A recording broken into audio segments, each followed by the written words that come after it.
ଆଜ୍ଞା ଏମିତି ଘଷା ଘଷିଲି ଯେ ନିଜକୁ ବି ଚିହ୍ନି ପାରିଲିନି ମୁଁ। Welcome to my new mini blog. ତ ସାଙ୍ଗମାନେ ଆଜି ଟିକେ ସ୍କିନ୍ କେୟାର କରିବା ବୁଝିଲେ ତ। ପୁରା ବ୍ରସ୍ କରି ସାରିଲା ପରେ ଏମିତି ନାକଟିକୁ ଚିପି ଧରିବେ, ନା ଇଆଡ଼େ ନା ସିଆଡ଼େ। ଫାଇନାଲି କନସେନ୍ଟ୍ରେଟ୍ କରି ଏମିତି ଗ୍ଲାସ୍ଟାକୁ ଫାଙ୍କା କରିଦେବେ।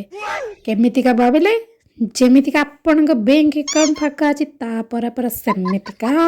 ପରେ ମୁହଁ ପୋଷିବା ପାଇଁ ରୁମାଲ ୱେଷ୍ଟ ନ କରି ଏମିତି ମୁହଁ ପୋଷିଦେବେ ବୁଝିଲେ। ତାପରେ ଆଜ୍ଞା ନେକ୍ସଟ ପଶିବାକୁ ଯିବା। ହଁ, ଖାଲି ସ୍କିନ୍ କେୟାର କଲେ ହବ ନା, ଟିକେ ବାଳର ବି କେୟାର କରିବା ପାଇଁ ପଡ଼ିବ ଆଜ୍ଞା।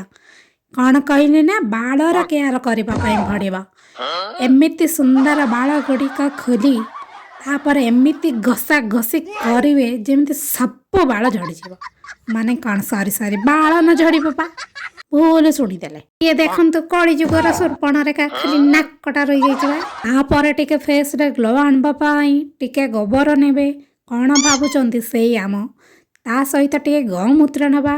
ତାପରେ ଏମିତି ଘର କରି ଘଷିବା ଯେମିତି ଆପଣଙ୍କର ମୁଣ୍ଡ ନ ବୁଲେଛି। ସରି ଏମିତିକା ଥିକ୍ ପେଷ୍ଟ ନ ହେଇସି ମ। ତାପରେ କ'ଣ କରିବେ, ତାପରେ ମୁହଁରେ ପୁରା ବଳି ଦେବେ ଆଉ। ମାନେ ଏମିତିକା ଲେପିବେ ଯେମିତି ମନେ ମନେ ଭାବିବେ ଆପଣଙ୍କ ରିସ୍ତେଦାର ମୁହଁରେ କଳା ଲେପୁଛନ୍ତି ଆଉ। ପୁରା ବଳି ଦେବେ ବୁଝିଲେ, ପୁରା ବଳି ଦେବେ ଆଜ୍ଞା।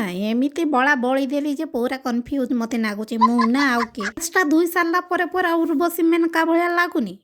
ତୁମକୁ ଲାଗୁନି ଯେ ତୁମ ଆଖି ଦୋଷ ହେ, ଏ ତୁମ ଆଖିର ଅନ୍ଧାର କ'ଣ ହେଇଛି ଯେ।